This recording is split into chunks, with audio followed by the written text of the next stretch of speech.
Olá, internautas. Esse é o programa Momento Econômico, produzido pela ANEFAC, Associação Nacional dos Executivos de Finanças, Administração e Contabilidade.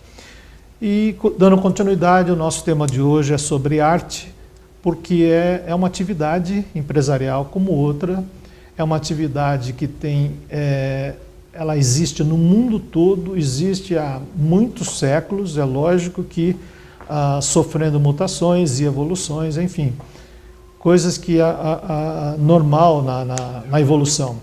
E hoje nós estamos conversando com o Adriano, que é um mestre nesse setor, e vai falar para a gente, inclusive, o que é essa atividade, o que é esse negócio de artes. Adriano, esquecendo, vamos falar de empresa. A arte, a galeria, é uma empresa, tem as suas obrigações, normal. O que você comenta sobre isso?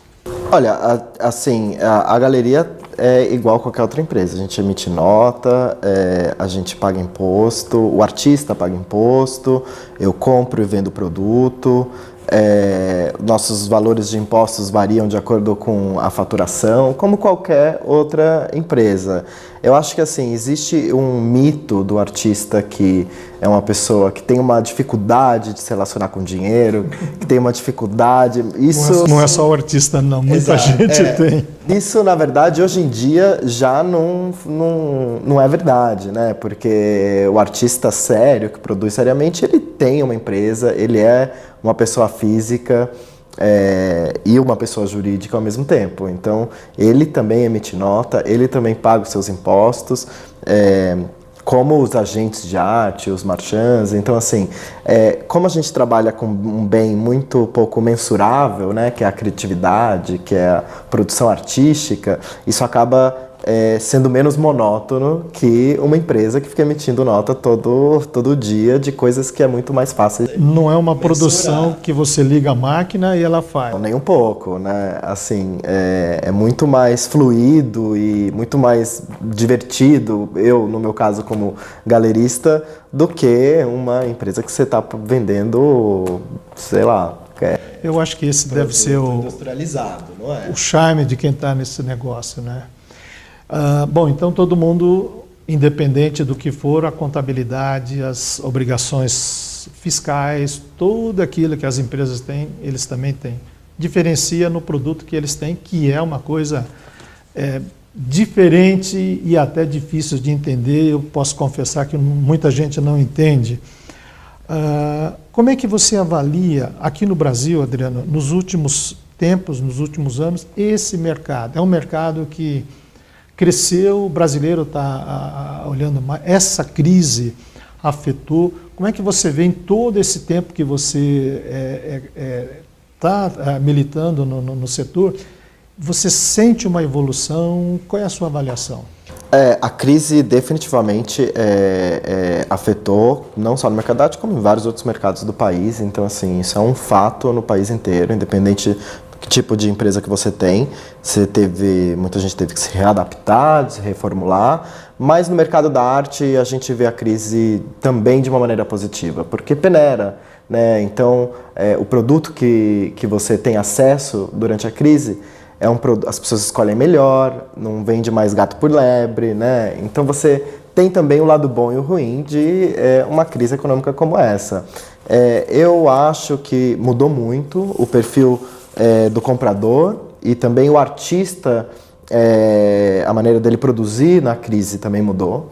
Então, antigamente, quando um artista produzia muitos quadros, sem muito se preocupar com a qualidade, porque as pessoas iam comprar de qualquer maneira, na crise isso já mudou. Ele sabe que é muito melhor eu produzir uma obra que vale muito, que vai valer e tem uma potencialidade, né, como arte, justamente por essa questão de que o comprador está procurando algo realmente muito bom, né?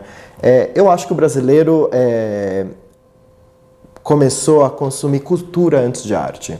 Isso mudou muito. Então, eu digo isso música, dança, teatro. Acho que a cultura virou algo importante para o brasileiro consumir, consequentemente a arte, né? Então, para você comprar uma obra de arte hoje em dia, você está comprando cultura, né? Você não está comprando só o quadro ou só a pintura, né? Então, isso reflete, por exemplo, nos museus que começaram a se preocupar mais nas exposições, nos centros culturais. Você vê filas e filas de pessoas visitarem uma exposição, o que fora do país, na Europa, isso já era muito comum, né?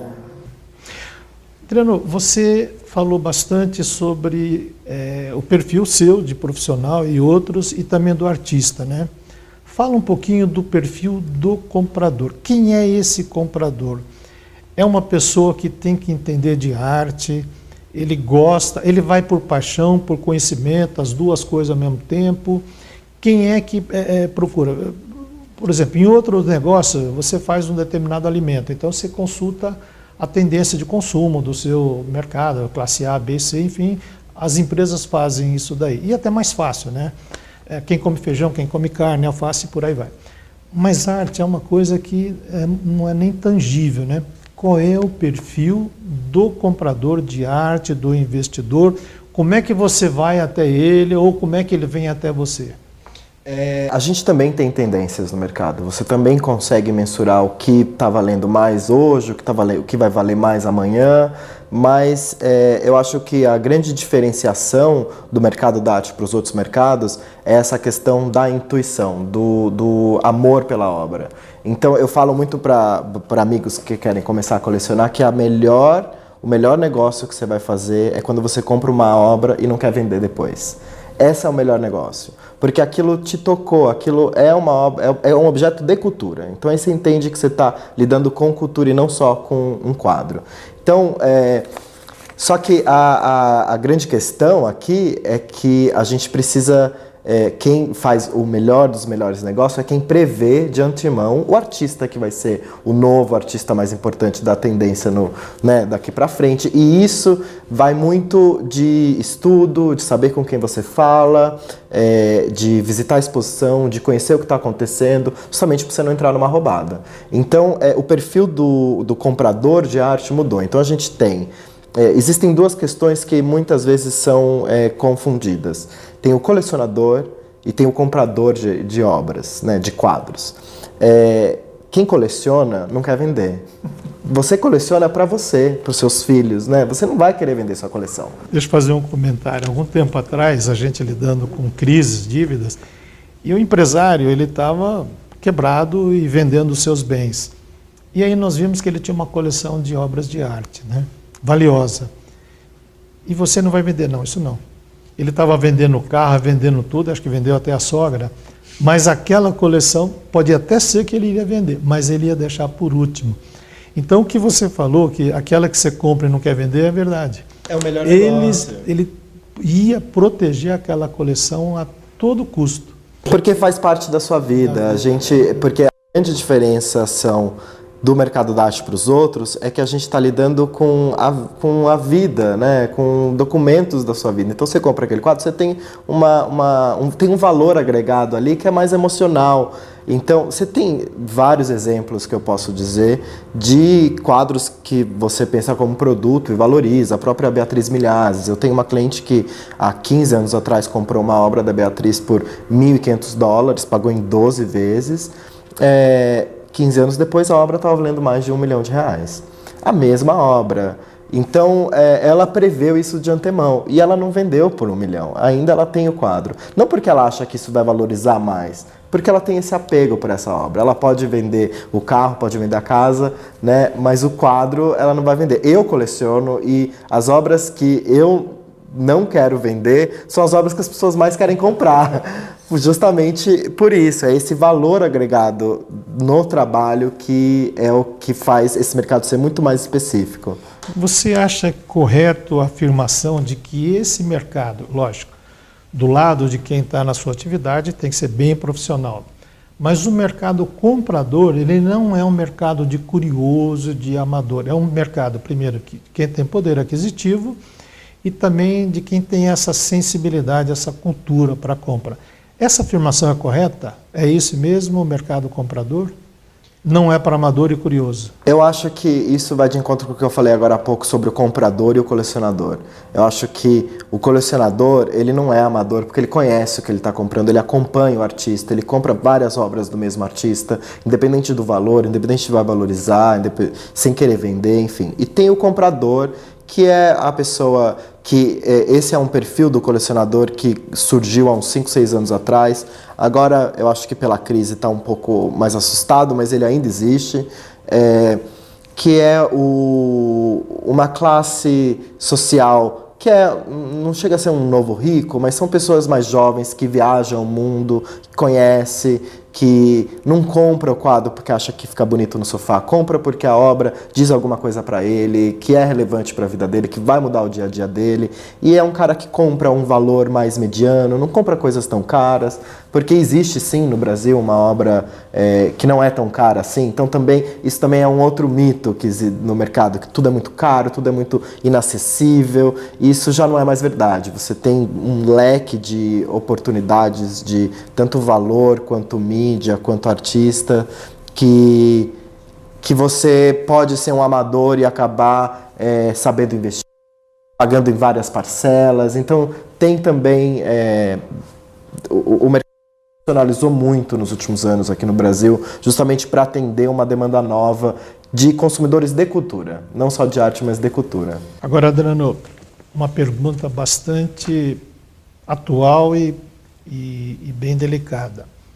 Com toda essa operação Lava Jato que nós estamos vendo, essas fraudes milionárias, e quando se vai na casa dos fraudadores e encontra-se coleções de arte valiosíssimas que as pessoas não teriam recurso para aquilo lá. Como é que vocês, nessa atividade, estão se precavendo para não ficar envolvido com pessoas que vão lá, o quadro vale R$1.000, ele vai falar que vale 10 milhões ou algo assim. Vocês têm alguma associação, vocês se unem? Como é que vocês fazem para evitar que o fraudador os envolva? As galerias são muito profissionais, porque as galerias que são sérias não atuam só no Brasil, atuam fora do país, em vários outros países, e cada país tem uma lei, e as galerias se adaptam a essas leis. E é muito difícil você fazer uma coisa que não esteja dentro dessa lei, né?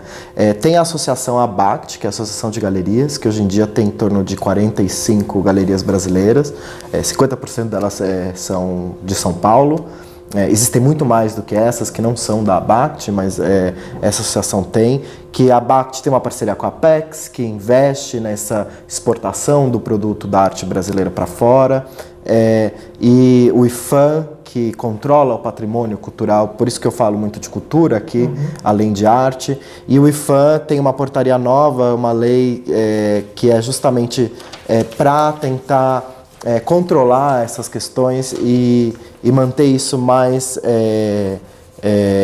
seguro, que é uma lei nova que todos os comerciantes de artes, agente, artista, galerista, enfim, tem que tá tudo documentado no IFAM, compras acima de R$10.000, o nome do comprador. Então, assim, isso fica muito mais difícil de qualquer pessoa ter uma intenção que não seja a correta dentro de uma negociação de uma obra, né? Olha, isso é bom saber, todo mundo.